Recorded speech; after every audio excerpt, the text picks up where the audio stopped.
once again to Illuminating Leadership, your go-to podcast for learning about leadership in all its forms from amazing industry and community leaders around the globe.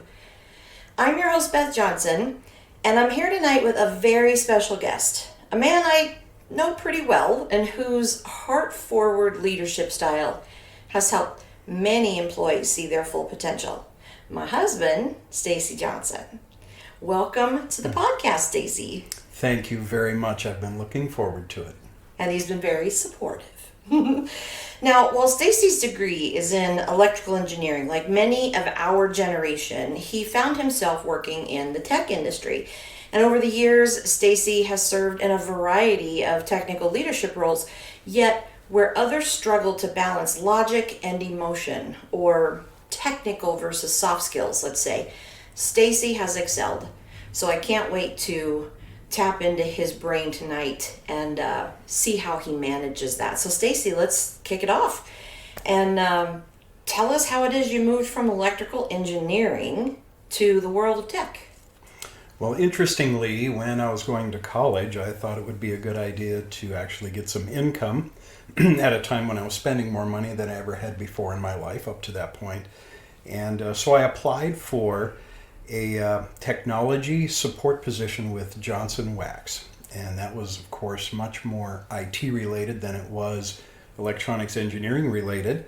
But nonetheless, the parameters of the job seemed to suit me. I thought, hey, learning a little bit about computers wouldn't be a bad idea. Keep in mind, back then, this was the mid-'80s, and computers didn't have the overwhelming presence then that they do today. It seems silly now looking back that it wouldn't be a good idea, but anyway, that was the opportunity. So I went with the opportunity. And here we are 20 odd, almost 30 years later. Funny how that goes. You get a couple of years experience and then that's what pops out on your resume, and so the next employer is more likely to take a chance on that experience, at least in my case. Well, that's a good point, because I think we find today, our generation was raised by people who stayed in their roles and stayed with their degrees, for years and years. And our generation, everyone I talk to seems to have jumped. And there's very few you find today working in the industry that they studied in. Do you find that to be true? I find that very often. Some of the best, I was doing the IT thing for a couple decades. I found some of the best techs and managers actually came from elsewhere. They were chemists, they were salesmen, they were accountants, they were plenty of other things, not a formally trained IT person. Why do you think that they were some of the better leaders in the tech industry?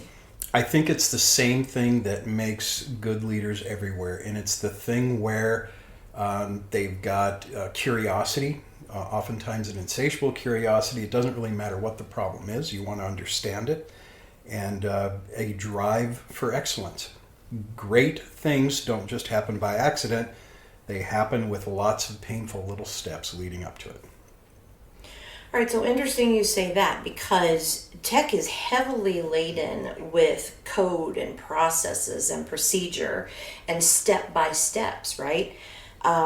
But when it comes to people management, I hear you saying that that's also important. And here I was thinking that it might be a little harder to bridge the gap from process to people management. Well, it's kind of interesting you say that. So the step-by-step part only comes after any of the creativity activity that led to the steps comes out.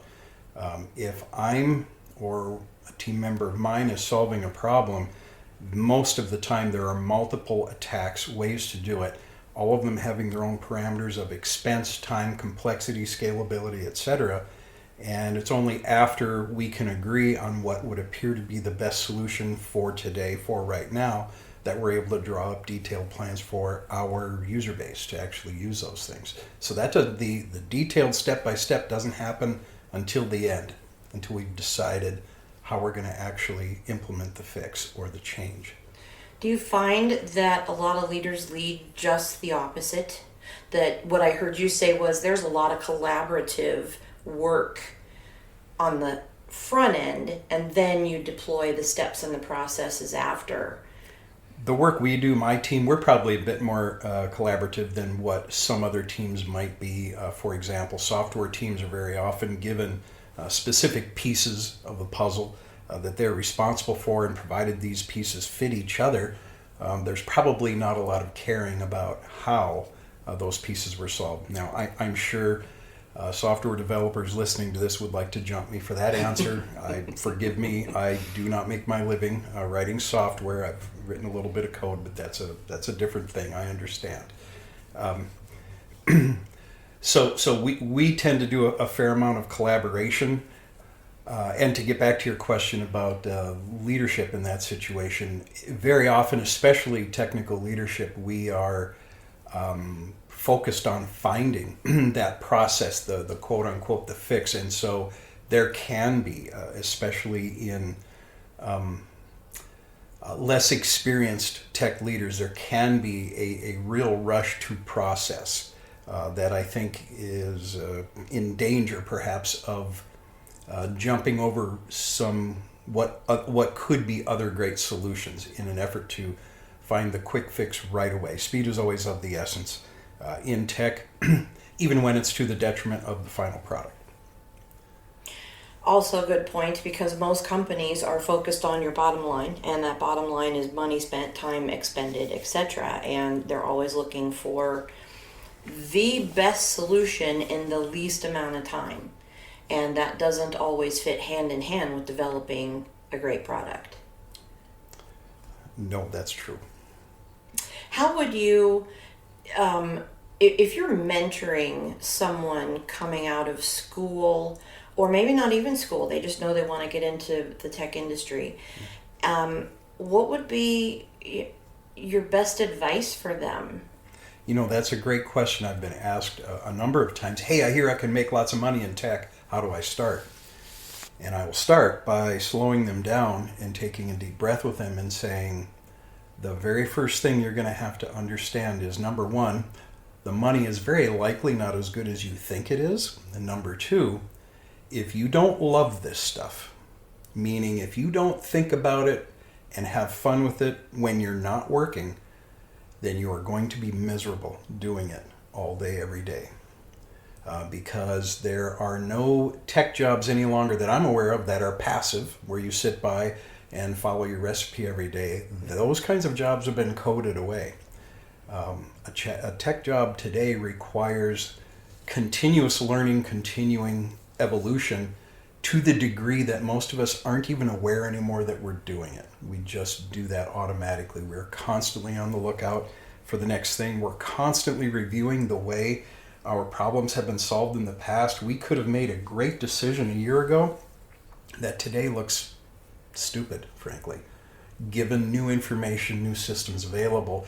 But we did it for legitimate reasons at the time. It perhaps was truly the best solution at that time, but now it's time to review that and change it. I was coached by one of my leaders way back in the day when I was starting out in my 20s, and he was adamant about employees never repeating back to him, "We've always done it that way." Now, this was in hospitality, and some people, compared to what you do, it's people driven, so much more than, process driven. But what I'm hearing you say is, in your industry, just like every other industry, do not fall back on what you did before as an easy answer to proceeding. There's no growth there. There's no progress. And in tech, things change really fast, don't they? They certainly do it. And I think every tech person out there will tell you the number of times that they've been able to implement the truly best solution in any given scenario in their entire career could probably be counted on one hand with fingers missing.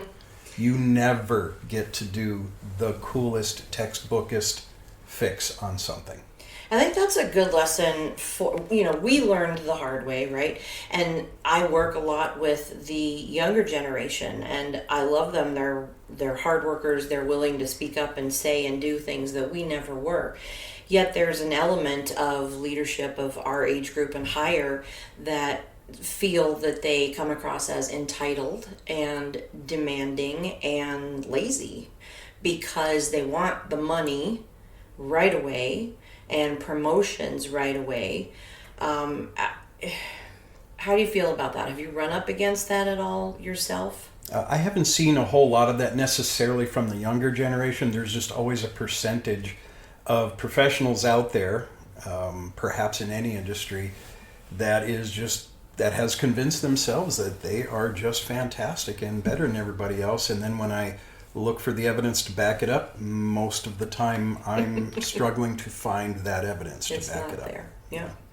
And I agree with you. It's been every generation. Let's be clear. Our Gen X, boomers, there were always a small percentage of people who wanted it now and thought they were better than they really were. Have you learned anything along your way in your career, kind of the hard way, that you'd like to share with even current leaders today, but up and coming and future leaders, to save them some of that pain? Sure. I'll share a couple things. Number one, it took me a long time to realize that not everybody is chomping at the bit and dying to go on to the next level, to improve themselves to the next level. Not everybody is looking to grow. Mm-hmm. And that's not a natural spot for me to be at. So I have to wrap my head around that. That is not necessarily a terrible thing. However, it can mean that this particular person is not quite the right fit for this particular job at this particular time. It could be that they've got things going on with family. It could be that they're dealing with personal issues of whatever kind. Once again, it doesn't mean that they're a bad person. It might just mean that they're not quite the right fit at this time. So not being ready to grow it is part of that. Could it possibly be, too, that they are content with just being the quote-unquote worker bee? You know, the one that comes to work, they take pride. Of course. Yeah. You know, we've all heard the story of the person that's been at the job for X number of years, you know, the quote-unquote, the old hand here, and so they're the natural to be promoted, right? But sometimes they're not. Sometimes they're not even interested. And sometimes they won't even tell you that until it's too late and they've been put in that position and things are turning into a mess. And so now, rather than growing somebody, you've actually succeeded in doing a little bit of damage, not just to them, but to the whole team, right? And there's confusion and there's disappointment. And in the end, you find out that the person was perfectly happy doing what they're doing, not looking to make a change. That, what you just said, in the end, is where I feel like new leaders struggle, and even a lot of current leaders, and I think you've seen this throughout your career as well. Isn't it our responsibility as a leader to better vet those people before we promote, to understand who they are, what they want, where their skill set lies? Do they have interest in growth and promotion? Yes, I see a lot of other people looking at the can. Can they do the job? Can this person accomplish this? Does their background support the idea that they'd be able to accomplish this? My point of view is that if we're talking about this person at all, those answers should have already been on the table and part of it. The real questions need to be, will they? Are they interested in this job at this time? Does their life allow for it at this time? What are their goals? Do they align with ours? Exactly. So why do you think so many leaders take that person, let's call it a team of 10, and you've got the star that just generates and produces and delivers every single time, and the manager says, that's the one that I want leading this team and, you know, being my right-hand person? Why do they go that direction rather than looking at the team on the whole and considering there might be a better leadership candidate? In my opinion, that's usually happening because the leader is not getting to know each of their team members to a thorough enough degree. I understand the part about seeing somebody's work style and saying, that's what I want at the helm of this group. That style is fine, that's what you want, but that personality might not be the actual leading force that you need. And in fact, you may have another personality in your group that is a better fit from a leadership perspective, somebody who's more holistic and is better at removing barriers for the team and helping them to grow as individuals and teammates, more so than simply fill up the buckets for that day and keep things orderly and daily. I love that you say that, because that's what I saw coming up in my career as well. The one or two that you thought, they're not producing as much, what is it that they offer, are quietly leading the team already, right? They're behind the scenes, as you said, kind of working with each team member.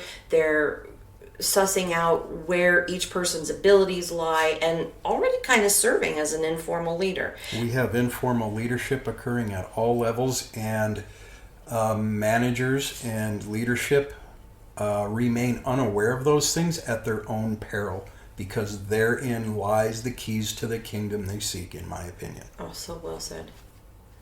So, did you always want to be in leadership? Did you always want to be a manager?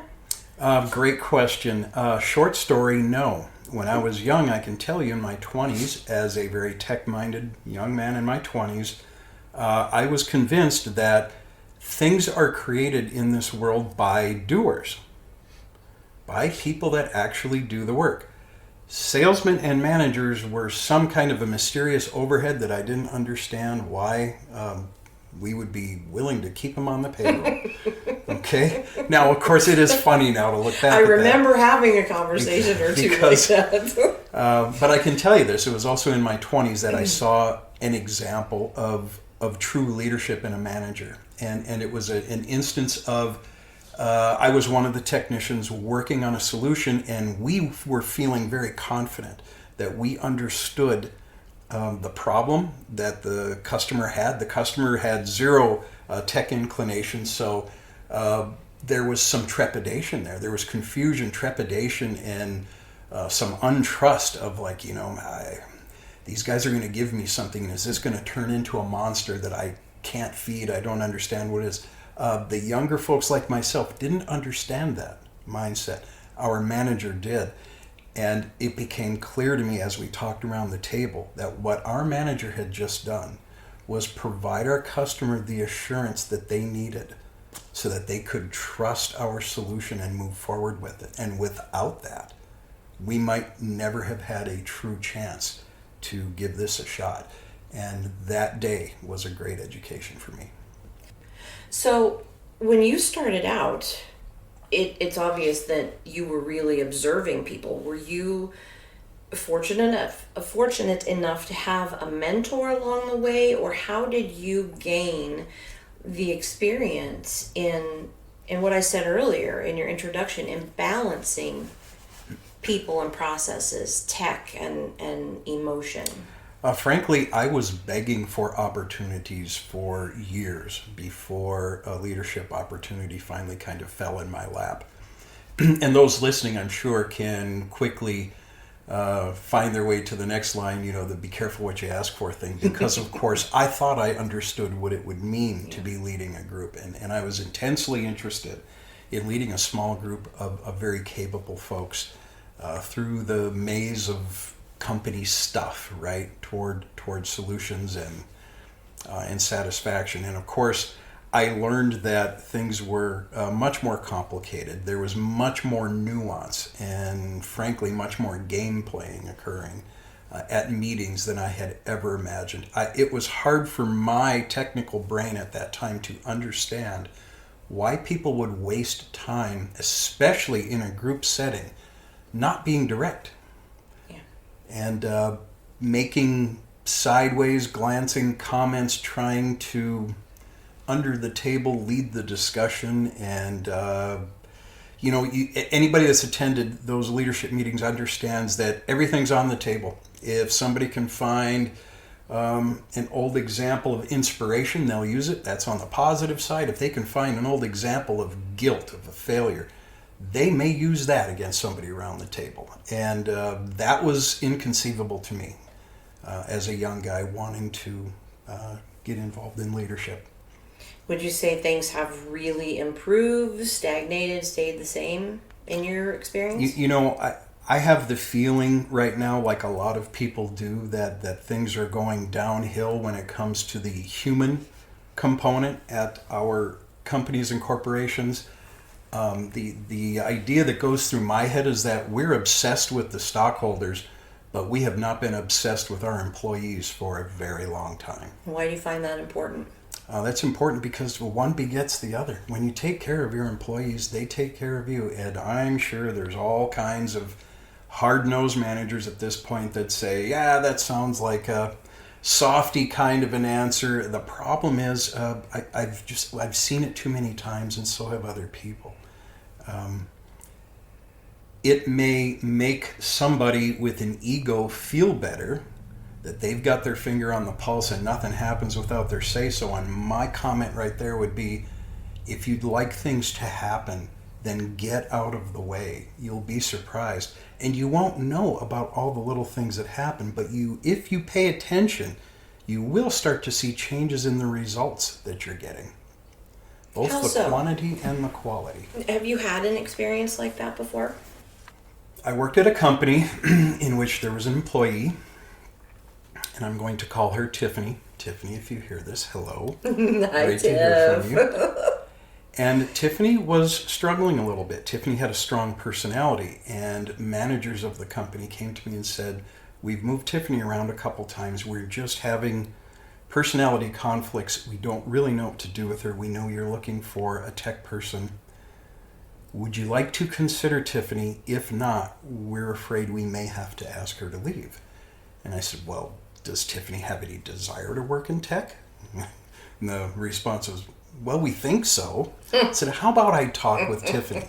So short story there, I spoke with Tiffany. She's very forward, even brusque, which is actually kind of refreshing for a tech person looking to get things done. She was clearly intelligent. And I had the sense that she had trouble with trust.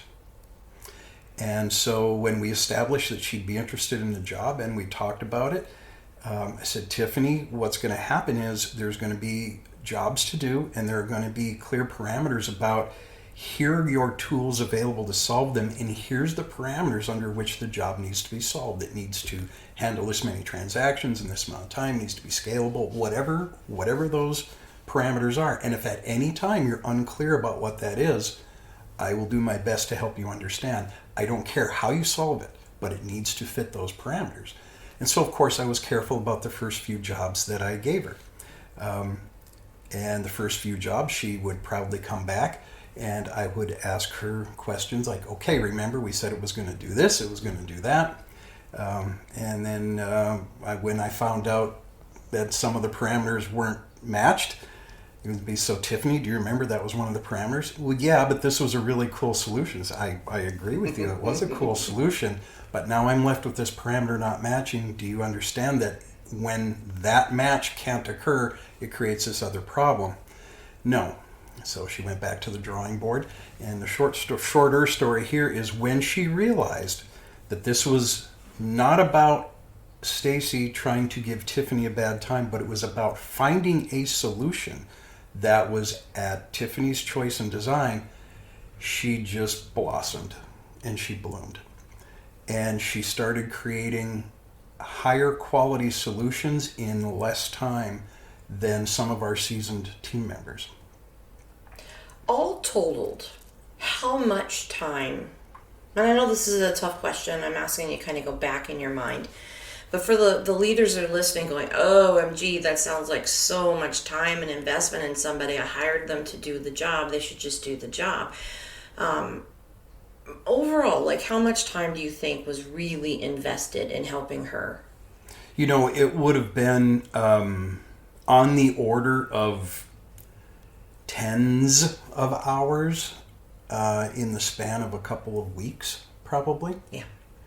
And by tens of hours, I don't mean intensive, directly dedicated. I just mean exposure hours. We could have been having a discussion with the group, or could have been through emails back and forth, or whatever. My point being, Tiffany was ready, and she just needed to be given a little bit of rope and feel some freedom. Understand that there were responsibilities. She found out I can meet those responsibilities and then some. And then to carry this a little bit further to what I said earlier about there are going to be, getting out of the way, there are going to be benefits you're going to reap you didn't even know about. For example, Tiffany was the first female in our group of guys. And I like that. Yeah, and so a team of about 8 people. And Tiffany, again, being very outspoken and brusque, she had no problem telling the guys, and I paraphrase, quit being such a wussy, that's the right way to do something.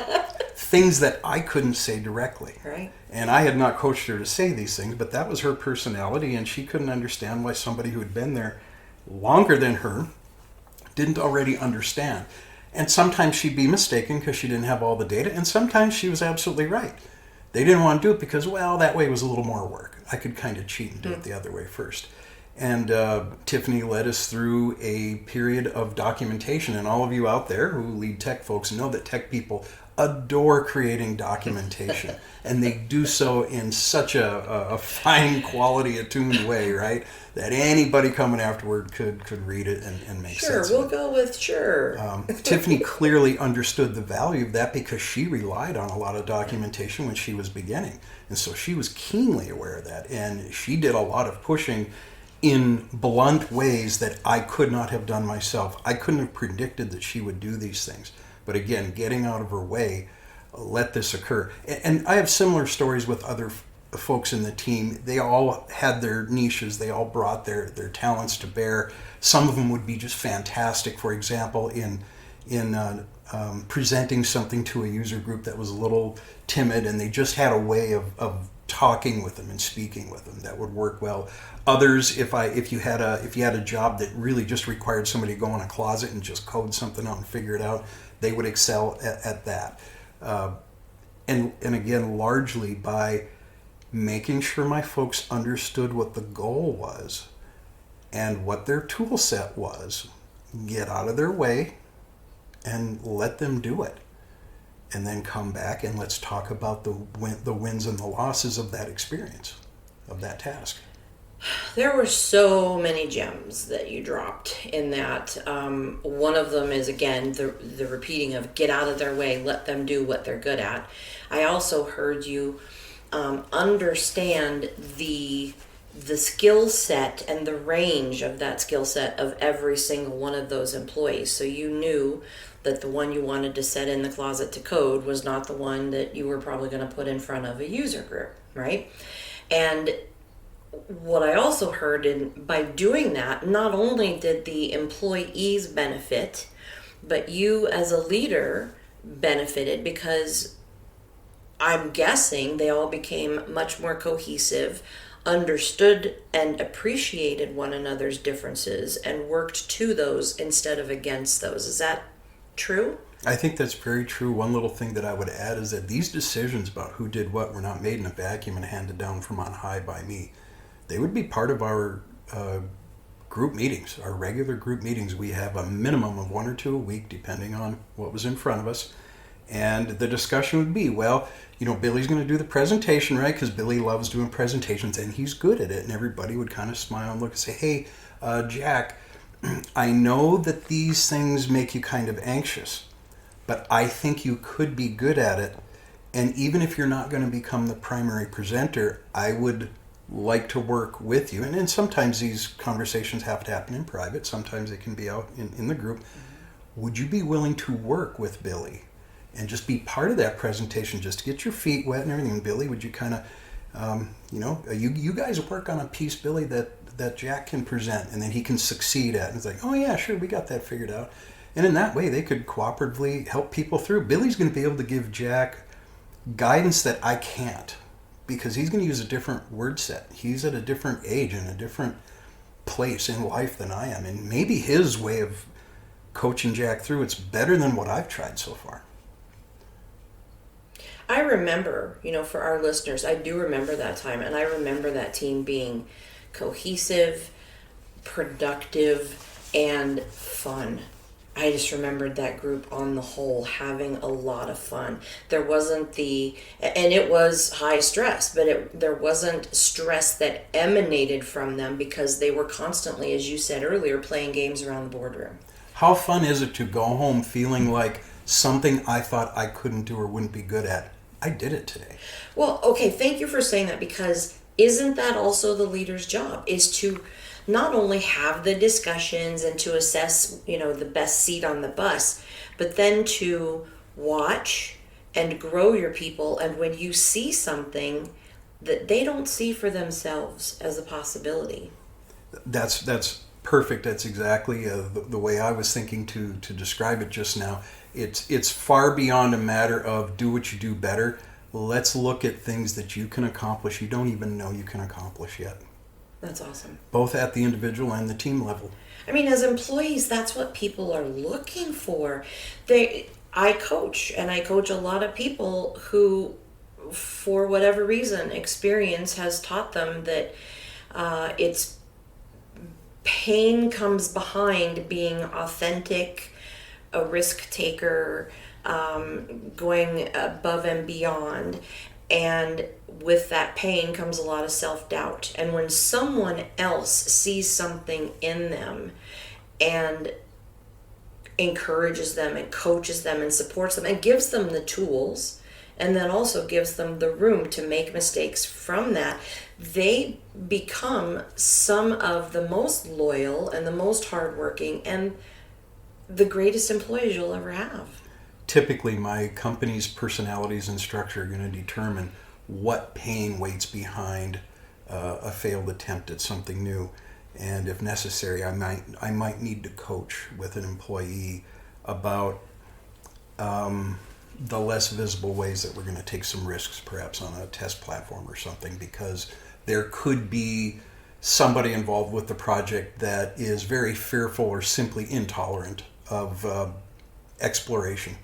Even though exploration is very well merited, that conversation, that's probably a beach that's been gone to before. You're not going to win that one. So here's what we're going to go do. We're going to, within reason, within the limits of the project and budget, etc., we're going to go do some exploration on our own, and we're going to come up with what we know to be the right answer.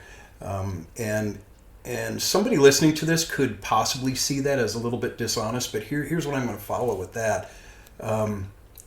My group is typically going to be the group asked to support this thing when we're all done. So it's my opinion we've got a very vested interest in knowing for ourselves that we made the best decision we could at the time, and that we're not setting ourselves up for undue problems in the future, which means that we're also then setting up our users and company for a problem. How important is an overall culture for a company in the growth and development of its employee base? I think that you can accomplish more with culture than you can with paid college degrees for the whole company. Oh, tell me more. I wish I could remember the gentleman's name right now. He said, culture eats skill set for lunch. Meaning, give me a team of motivated folks that don't quite have the savvy, the experience, the whatever, and of an unmotivated group, and the motivated folks are going to win in the long run every time. Every single time, because you can have a team full of highly skilled, disengaged, unmotivated people who are going to perform less than, versus the team over here that's motivated, soaks up everything, wants to learn, wants to grow. Throughout my entire career, that team has led the way and been promotable. And then the team that said, well, wait a minute, I'm at a higher skill set and I've got the education and blah, blah, blah, I should be making the money and I should be promoted, are clueless as to why they weren't considered. Yeah, and Where that person's struggling is where the seasoned manager knows that we can teach facts, figures, and skill sets to almost anyone that has a desire to learn. The part that is far more difficult to impart is the yearning and the wanting. Yes. And the drive. Well, and I want to go back to, if you don't mind, when this scenario with Tiffany, you said, and I think what your words were, was I felt that she had a problem with trust. So for the listeners, how did that come about? Was it a gut feel that you worked from? Was it something that she said that you listened to and absorbed? I mean, what was your process? I don't have a specific detailed answer to give you. All I recall is during that first interaction where we sat down and discussed her interest and her previous experiences and where she'd like to go, etc. It was just a sense that I got from the things that she was telling me. A sense that she had possibly felt betrayed or maybe misled by previous leaders. I don't know if that occurred at our company, that we were with at the time, the company we shared. But certainly in her previous work history, it was just a sense, and I just made a note of that, and just told myself that I would do everything I could to earn her trust if that was possible. I wonder if there wasn't natural empathy built in, because while there was some assumption and you followed through on that and some gut feel, you also were approached by those other managers that you felt maybe dismissed her too early. And so was it empathy that you were able to deploy to say, wait a minute, if I put myself in her shoes, I can see where there could be trust issues? You're probably right. I can tell you this. I mean, I've known what it's like through school experiences to be accused of something you didn't do, even punished for it or whatever, and sometimes you can't win that. And I always told myself that I would be somebody that would not repeat that if it was at all in my power to not accuse and punish somebody of something of which they were guilty. So I tend to bend over a little bit backwards in terms of giving people chances, as long as I believe I see genuine effort being made. And funny thing about those other managers, yes, I did have the thought go through my head, what were these guys doing? She's a star. She's fantastic. Mm-hmm. Now, it's very possible that some of those experiences are what brought her to the being ready point. I can't say for sure. I don't know. It's possible that was part of the journey she needed to make. I can only guess. I can tell you that it was less than a year later, those same managers came to me and said, yeah, we want her back. And I said, well, maybe I'm not going to give her to you. It's like, well, we're going to pay her more. I said, well, why can't I just give her a raise? Because I'm not going to let you. And that was our CFO. So of course. So CFO wins. Interesting. So you did the work. Yeah, I did the work. And so here you are. Here's a payoff. Shiny new employee that, nice. By the way, is experienced in our company. Yeah. So they got her back. That's great. And we know her today to be just an astounding human being. What's your biggest pet peeve, Stacy, about leadership on the whole, and what employees face with upper management in workplaces today? And I know there's a little bit of generalization here, but I've seen so often, and I wish it were less often, leaders that are encouraging employees to put their nose to the grindstone and work hard and get this thing done, and we can do it, and we're a team, yay. And then it becomes very obvious to the employees that is not the manager's priority. Their priority is something else. Mm-hmm. And they're not being genuine with the employees. They're not being genuine for any number of reasons, including, well, they wouldn't understand at that level. I've heard that in many a boardroom. And I can tell you that is almost always not true.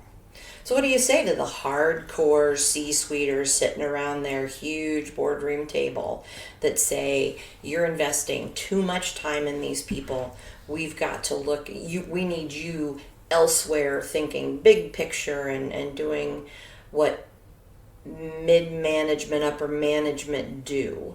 What's your response to that? Well, I'm not sure I can say what my response is directly. I mean, part of what I would argue is that you guys are in a position of what you see as high achievement. I would argue you could be so much further if only you were willing to do something different. This hardcore beat everybody into submission symbolically attitude.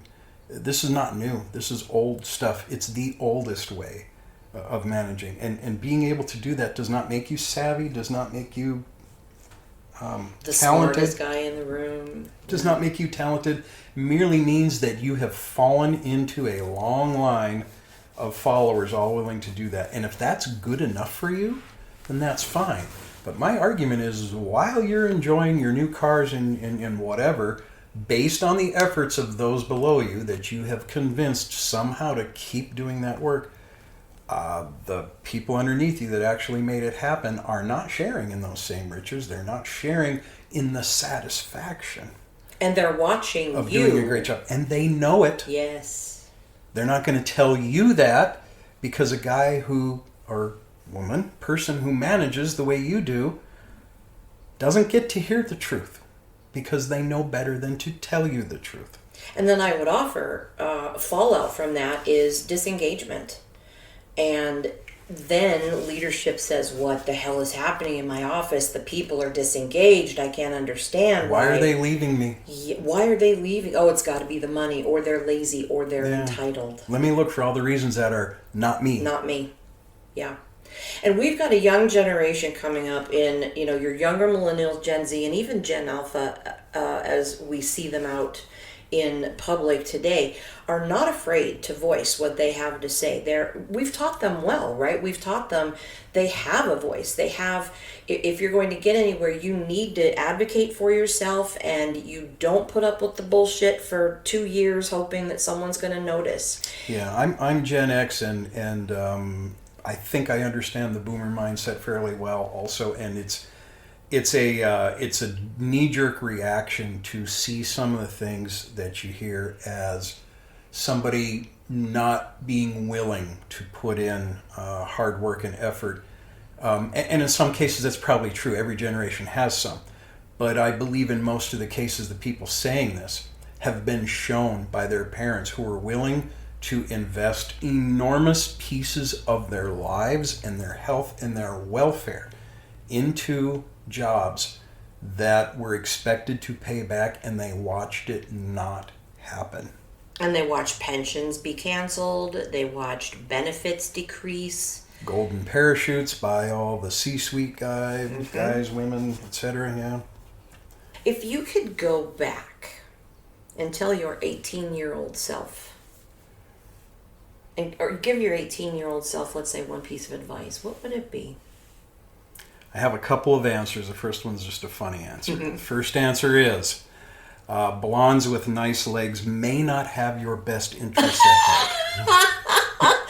As his brunette wife, I will say, yay! And strangely, the other thing is, there's a friend of mine and I who over the years have kept in touch throughout college. We met each other in college, and we've compared life notes from time to time. We have some pretty candid conversations.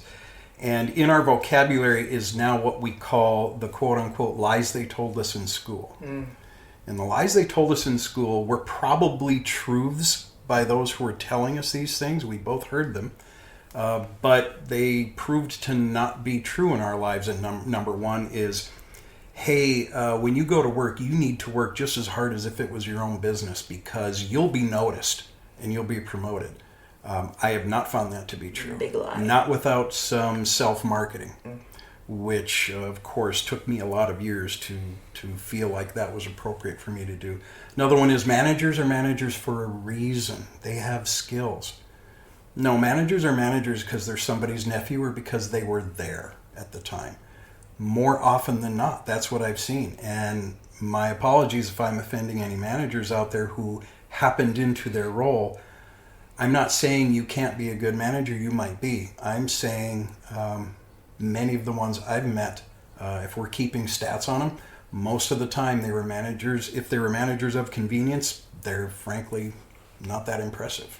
Listen, there was a time that would have hit too close for home for me. I would have been hurt, or it might have, triggered some really bad feelings. And I'm able to admit that now today. I know that one of my very first promotions was based purely on the fact that I showed up more, I worked harder, I asked a ton of questions, but I'm telling you, I didn't know anything about leadership, yet I was put into that role. And I look back on it now, grateful that I was given the opportunity and grateful that I was the person that said, let's kill this. Let's go to every training possible. Let's observe everybody. Let's learn as quickly as possible. But all too often, that is what happens. It's a matter of convenience. I like to think that what they saw in you was a desire to do something bigger and better, to explore it and figure it out. And in that regard, I would say that they were right. But certainly, if you were to go back and talk to some of people who were your employees at that time, I'm sure they could point out various mistakes, as they absolutely could do with me in my starting years. They certainly could. And they did. Yeah. And that's another story for another podcast, but it also shaped me to be the manager, the leader that I became. Yeah. Because when people were willing to speak up and tell me the truth as the leader, and I was open to it, both parties grew exponentially. It's funny you talk about truth. In my opinion, that's the thing missing most. We could accomplish so much more quickly, to such a higher degree of excellence, if we were willing to tell and accept in good faith the truth. But getting back to things that I would tell myself, the lies they told at school were part of it. The other part would be, again, don't be afraid of understanding that somebody's just not in a spot to excel at a current job at a current time, because while you're trying to teach them into that spot, trying to train them into it, your team is paying a price. Mm-hmm. Having said that, the vast majority of team members, if they see even a small amount of genuine effort, they tend to be incredibly tolerant and helpful. But you do yourself and your team a disservice if you don't act on that more quickly than I did in the past. How important is it that a leader understand when one employee on the team is disrupting the rest? What does that do to the team's morale, individual employee morale, and team cohesiveness on the whole? So you're talking about a team member that is failing their duties and failing the team on a regular basis. Yeah. Of course, that's incredibly caustic and destructive over time. Your team, if they have a good relationship with their leader, with their supervisor, will begin to make up excuses and scenarios for their leader as to why this person must be a good fit. Otherwise, they wouldn't be here. There must be something that we don't see that is just like some kind of magic dust, and it's all gonna, hopefully it's gonna show himself, because one thing we know is that our leader's not a dumb person, not a stupid person. Hopefully you've got that relationship with them. And the longer you let this go on, the harder it is to make up excuses. And the harder it is to not feel slighted at having to redo the work or fail your deadlines because this other person is either incapable or has no desire to meet the needs and goals of your team. And it feels like that cycle could be a year at best, right? If you've got a good team, hardworking, that's trying to give their leader the benefit of the doubt and to make excuses for them, I mean, easily 6 months can go by, or even a year. And at that point, is the damage done?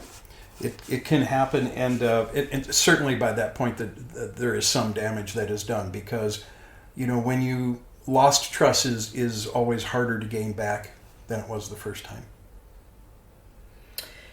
So well said, and a recurring theme throughout this podcast with every leader I meet with is trust and communication. So kind of one last question, or before we wrap up, we've talked about some very serious stuff, but what do you do? Because I know that your job can be stressful. Most people's jobs deliver a great deal of stress these days. What do you do to take care of yourself or to find joy outside of that job and kind of recenter and refocus? That's a great question, and throughout the years that has changed a little bit. One of the things I'm doing now that I didn't give enough credit or weight to earlier on is surrounding myself with uplifting material, stories, what have you. I love music, inspirational pieces of music, things that make me think and make me consider that there could be other angles or could be different versions of the truth than what I'm understanding so far that dare me to stretch my understanding a little bit. Those kinds of things serve as inspiration for me and help me to keep thinking that if something looks impossible right now, it's just probably because I haven't looked at it from the right angle yet. What do you think the shift was for you? Because I know that, 10 years or so ago, that wouldn't have been your go-to. I'm going to call it arrogance, the arrogance of youth, when at a time when I was feeling a certain mastery over the machines that I was programming, building, changing, whatever.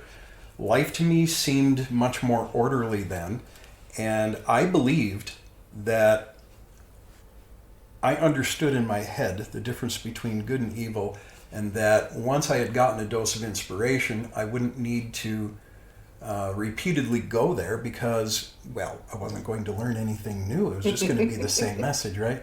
That would have also been the brain that said, I already told you I love you. Why do I need to keep telling you? And of course, I see that very differently now, too. I laugh at some of that now because I was, in a lot of ways, just a dumb kid. I was very well-meaning, and I was certainly driven. But my world was still pretty small then. I grew up in a very heterogeneous environment. Dare I say, very white bread. I did not see my first black person until I was 6 years old, and I was astounded. That tells you the kind of sheltered upbringing I had. So I was behind the curve compared to a lot of people. I had a lot to learn. Well, especially when you go to college, you come from that environment, and you hit college. And was there any lesson in particular that kind of struck you in your first year there, coming from a small town to now this melting pot of cultures? And I was struck by how much I enjoyed it. I loved the differences of opinion, the differences in background. I came from an upper Midwest small town where everybody's life seemed the same. Everybody's mom knew everybody, every kid's business. You learned early you don't try things at somebody else's house. I got eyes in the back of my head. You don't do it your own, that kind of thing. But what also got reinforced for me is that what I thought was a same old upbringing that myself and my friends enjoyed when we were kids growing up in a little town, I got to college and there were very capable minds in some of the young folks there, the same freshmen we were. They were easily as capable of solving the problems as we were, but they did not have the same kind of family support, and most of them didn't make it. Sometimes didn't even make it through their freshman year. That's hard to hear, isn't it? And that was jarring for me. Yeah. I found that a real reality check, and that was when I first became aware of my need to start practicing some gratitude, because I was very lucky compared to some others, and I didn't know that until I left home. Yeah, and I said I was going to ask one last question, but I love this process, and I thought of another one. I knew, because I know you, I knew that this would be a fantastic podcast interview. I hope that our listeners feel the same. Is there anything else, any final thoughts you want to leave us with, or any questions that weren't asked that you'd like to? Couple final thoughts would be, improving your team improves you too. So never be afraid of that. I was once accused by a CFO my CFO at that time said, I hate that you're constantly making things easier for people. Are you serious? I am 100% serious. And that just struck me as so odd. And I was starting to laugh because I assumed it was a joke, and she wasn't kidding. And what she didn't understand was that I had the full expectation of once the dull, repetitive work was removed and made easier, which, by the way, when things are made easier and faster, they're typically more efficient and accurate. By the way, this is an assembly line environment that we're talking about here. Okay, then that frees us up for other work to be done. You know, we still had a certain amount of warranty work that came through the doors. Maybe with a little bit better QA, we could have we could have attacked some of that. When I talked with one of the vice presidents about a similar topic, this person was another finance person who said, well, if there was something we needed to be doing, we would already be doing it. Oh my. And I'm not even one of the design engineers in this case, and I'm staring, looking at that, saying, really? Because I can think of half a dozen things that we should be doing. Alrighty, new leaders don't ever say anything like that. Okay. So again, you know, improving your team improves yourself. Kindness, when properly placed, is not weakness. Correct. And you will have those that disagree. Those people are wrong. If you need to avoid them in terms of kindness so that they'll get off your back, that may be necessary to do that for a time until you either outrank them or you move on or whatever your thing is. And, you know, one of the things that has come up in previous podcasts as well is that same topic. I 100% agree, you know, kindness is not weakness. And I believe that the leaders who feel that it is have not yet learned how to express themselves. They're a combination of things. Number one, it's simpler and easier to not. I call that lazy leadership. Because lazy leadership, because I can hide behind the rules and say, well, you know, not my call, it's what the rules did. Yep. That is incredibly uninspired management. Notice I did not call that leadership. And you will get commensurate results for that. A leader understands that life is messy. And a leader's not afraid to get into the mess with their employees if they have any trust at all that they're a decent human being, because they trust that that human being will work with them to a solution that works. Your employees are not stupid. They understand that any adjustment that the company might need to make to accommodate the employee needs to be defensible and needs to be affordable, and it needs to quote unquote pay somehow in the end. They get that. They understand that. They have already thought about this before they ever talked to you. Say that louder for the back, right? Yeah. Because I do think a lot of leaders assume that their frontline or their worker bees do not get that. And they are far more intelligent than our leaders are giving them credit. Any other final thoughts for us tonight, Stacy? Dare to be a little greater than you are today. You'd be surprised where it takes you. And on that note, folks, we are going to end tonight's podcast. And thank you again, Stacy, so much for being here.